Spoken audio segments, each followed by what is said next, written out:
Good morning मेरे भाई और बहनों। सभी लोगों को एक नशा रहता है। आजकल सभी नशे के आदी हो गए हैं, तो मुझे भी एक नशा है।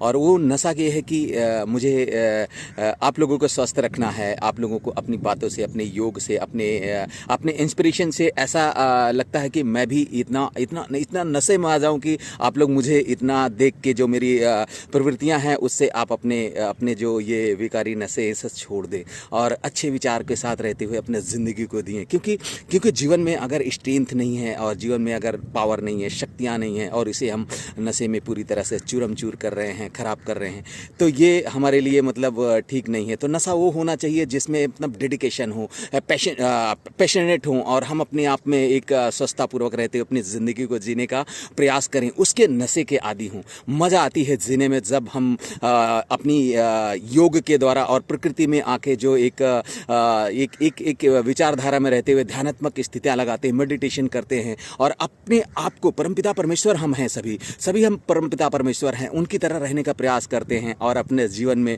अपनी शक्तियों को बढ़ाते हैं। आपने देखा होगा कि मतलब आज लोग ना जाने कितनी बीमारियों से ग्रसित हैं। किसी को कैंसर है, किसी को बीपी है, किसी को बहुत सारे असाध्य, मुझे ज़्यादा नाम भी उतना नहीं है, मतलब ये हजारों बीमारियों के शिकार हैं और वो हॉस्पिटल के चक्कर लगाते रहते हैं। अगर आप लोगों को इन सब से मुक्ति पाना है तो अपनी एक लाइफस्टाइल को मतलब अपने जीवन में 2 घंटे 1 घंटे जितने भी हो सके एक समय निकालिए और एक बदलाव लाने का प्रयास कीजिए, जिससे कि मतलब हम अपनी लाइफ में स्वस्थतापूर्वक रहें। इंसान की ज़िंदगी में परमपिता परमेश्वर जब हमें 84 लाख योनियों को क्रॉस करने के बाद बहुत प्रयास किए, हमारी आत्माएं भी पूरी तरह से एक दूसरे से ट्रांसफ़र करते हुए जब हम यहाँ तक पहुँचते हैं तो बहुत ही श्रद्धा के बाद हम आते हैं। तो उस श्रद्धा को बरकरार रखते हुए अपनी ज़िंदगी को जीना है और इंस्पिरेशन के साथ, अच्छे विचारों के साथ, अच्छे लोगों की संगत में रहते हुए अपने आप को पूरी तरह से प्राउडली बनाना है, जिसमें कि शक्तियाँ हों, प्राउडनेस हो, दया हो, भाव हो,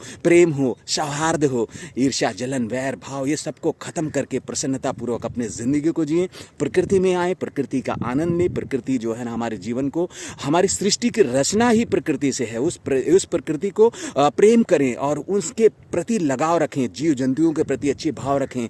आपने देखा होगा कि जब मैं भीड़ से बाहर यहाँ पे आता हूँ तो मुझे बहुत सुकून मिलता है। यहाँ पे जितने भी पेड़ पौधे हैं, जितने भी जीव जंतु हैं, सभी मुझे जानते हैं, पहचानते हैं, मैं भी उन्हें जानता हूँ। एवरीडे देखता हूँ, सभी आसपास में रहते हैं और बहुत अच्छा लगता है मुझे ऐसी लाइफ को जीने में। आप लोग भी इस तरह से अपने जीवन को जिएं, स्वस्थतापूर्वक रहें, मेरा यही विचार है। भारतवर्ष के हम निवासी हैं, मूल निवासी हैं। परमपिता परमेश्वर ने हमें भारतवर्ष में जन्म दिया, जहाँ पे श्री कृष्ण, राम, बुद्ध, महावीर जी, बड़े बड़े साधु संत, महात्मा, परमात्मा और सारे ऋषि मुनियों का यहाँ पे जन्म हुआ है और हम उन्हीं की धरती पे हैं। तो आप लोगों को ये विशेष प्राउड फील होना चाहिए कि हमें भी उसी तरह से रहना है, जिसमें बड़े बड़े ज्ञानी, वैज्ञानिक, साइंटिस्ट निकले हैं, परमपिता परमेश्वर के अवतार हुए हैं और हम अपने थोड़े से गलत लत के कारण हम अपने आप को पूरी तरह से ग्रसित कर लिया है बीमारियों से।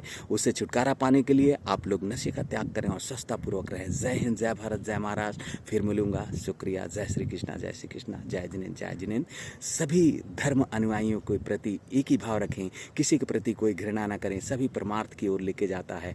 तो आपके धर्म, अनदर धर्म, सब एक समान हैं। अच्छे विचारों के साथ रहें इंसानियत के तौर पर। जय हिंद, जय भारत, जय महाराष्ट्र।